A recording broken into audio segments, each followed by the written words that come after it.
geçmişten günümüze insanlar için en önemli olan kavramların başında geliyor.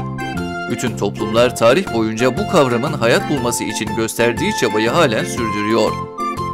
Hem fiziksel hem de ruhsal anlamda hastalıksız bir hayatı ifade ediyor. İnsan yaşamını olumlu veya olumsuz doğrudan etkiliyor. Özellikle tüm dünyayı etkisi altına alan koronavirüs salgınıyla birlikte önemi daha da arttı. Bu kez sağlıklı yaşamı ele alacağız. Bakalım insanlar olmazsa olmazları arasında yer alan bu kavramı nasıl niteliyor? Halka göre sağlıklı yaşam nedir?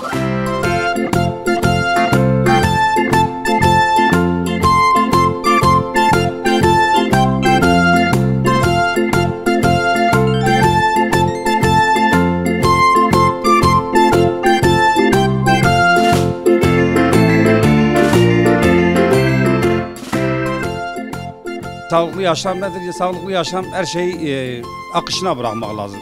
Yeterince insanın sağlığına zarar vermediği sürece bence her şey yapmak gerekir. İnsanın hem fiziken hem ruhen gerçekten kendini iyi hissetme halidir sağlıklı yaşam. Sağlıklı yaşam iyi beslenmedir. Ondan sonra spor yapmaktır. Değil mi? Aynen. Düzenli uyanmak. Düzenli uyumak, düzenli yatmak. Bence sağlıklı yaşam spor yapmaktır. Günlük yediğimiz yemeklere dikkat etmektir. Benim için sağlıklı yaşam. Sosyal mesafe, dengeli beslenme, bağışıklığın kuvvetli olması. Yani bu kadar. Sağlıklı yaşam bence hem ruhen hem de bedenen olması gereken bir şeydir.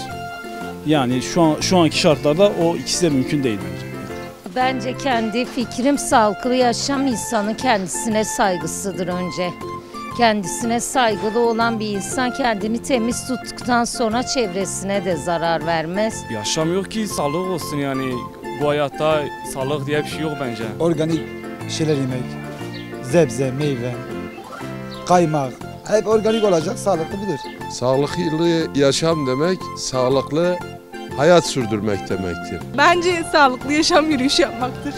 Mesela şu an sucuk bakıyorsunuz mesela kilosu 10 milyon olan sucuk da var, 70 milyon olan sucuk da var. Ama nedir? Birçok baba çocuğu sucuk istiyor diye o kötü sucuğu alıp veriyor çocuğuna. Tabii zararlı sucuk ucuz olan sucuklar.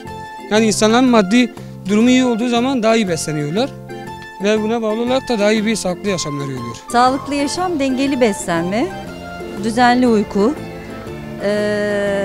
stresten uzak durabileceğimiz, doğayla iç içe olabileceğimiz bir yaşam diye düşünüyorum. Sağlık diye bir şey yok ki. Hani sağlık? Hani kimden maske var? Bir cumhurbaşkanı çıkıyor, televizyona çıkıyor maskesiz. Bir yere gidiyor maskesiz. Maskeyi 1 milyondan veriyor. Önceden beleş şimdi 1 milyon oldu. Hayırdır? Millet kan ağlıyor. Şimdi ben kendime gelmişim tezgah açıyorum burada. İşim yok, gücüm yok. Herkes kendine torpilen adamını alıyor.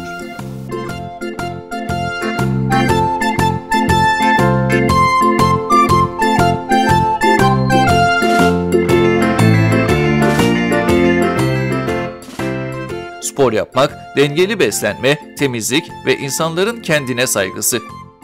Sağlıklı yaşam nedir sorusuna verilen cevaplar böyleydi. İnsanların büyük bölümü bu kavramı kendi penceresinden nitelerken tanım yapmaktan ziyade sağlıklı bir yaşamın mümkün olmadığını belirtenler de vardı. Peki verilen cevaplar ne kadar doğru? Sağlıklı yaşamın temel anlamı ne? Şimdi hep birlikte bir göz atalım.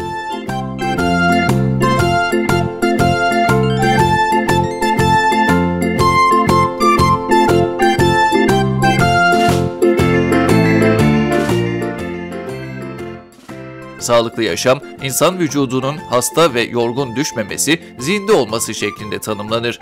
Bu kavram sadece hastalık ve sakatlık olmaması durumu değil, kişinin bedenen, ruhen ve sosyal yönden iyi bir şekilde hayatını devam ettirmesi anlamına geliyor. Sağlıklı yaşam için dikkat edilmesi gereken birçok nokta var. Bu kavramın hayat bulması için insanların özellikle temizlik ve beslenmelerine dikkat etmeleri, stres ve yorgunluktan uzak durmaları gerekiyor. Sağlıklı yaşamı ciddi hastalıklara yakalanmadan devam eden bir yaşam biçimi şeklinde de niteleyebiliriz.